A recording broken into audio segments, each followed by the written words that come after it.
پر report بنائیں اور اس حد تک کہ دیکھیں یہاں کی جو میٹنگ ہو رہی ہے ان دنوں میں بھی لوگوں کو اغوا کیا گیا ہے، ان کو ڈسپیئر ہو جاتے ہیں. یہ دیکھیں ہماری ڈیموکریسی کے لیے اچھا نہیں ہے، پاکستان کے لیے اچھا نہیں ہے. اور عمران خان کی جو یہ جو کیس تھا، خاص کر کے جو عدت کا کیس ہے، میں ایک عورت کی ایسی باتیں کورٹ میں ہونا یہ ویمنس رائٹس کے لیے اچھا قدم نہیں ہے، یہ پیچھے قدم ہے.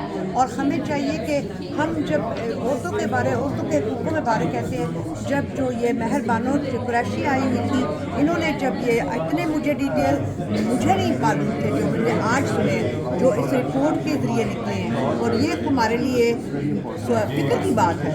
تو میں پاکستانی ہوں، مجھے میں بہت اپنی طرف سے پوری کوشش کروں گی پاکستان اتھارٹیز اسٹیبلشمنٹ کے ساتھ کام کر کے یہ جو چیزیں ہیں ان کو بہتر بنانا. ایک چھوٹا سا سوال سوری میں ویری کہ آپ نے کہا کہ بینگ اے وومن جو بشرا بیگم کے ساتھ ہو رہا ہے ان کا عدت کیس کے بارے میں، ایسے ہی پاسٹ میں نواز شریف کی بیٹی کو بھی اریسٹ کیا گیا تھا، ان کے اوپر بھی جو ہے ان کی کریکٹر اسیسینیشن کی گئی تھی، تب کوئی انٹرنیشنل تنظیموں نے یا آپ نے بینگ اے وومن کیا کام کیا تھا؟ نہیں. تو آج میں کہہ رہی ہوں کہ آج ہماری جو رپورٹ ہے وہ یونائٹڈ نیشنز کی رپورٹ ہے، اس کی وجہ سے یہ میٹنگ ہے. پہلے سے میں ہمیشہ کہتی آئی ہوں، ہمیشہ کہتی رہوں گی کہ اٹس ناٹ مائی جاب. جو پاکستان کی جوڈیشری ہے اس میں انٹرفیئرنس ہمیں نہیں کرنا چاہیے، اور میں ہر گورنمنٹ کے ساتھ کام کرنا میرا فرض بنتا ہے، کیونکہ میں یہاں کی پارلیمنٹیرین ہوں. میں نے بے شک عمران خان کی گورنمنٹ کی، بے شک PLMN کی گورنمنٹ کی،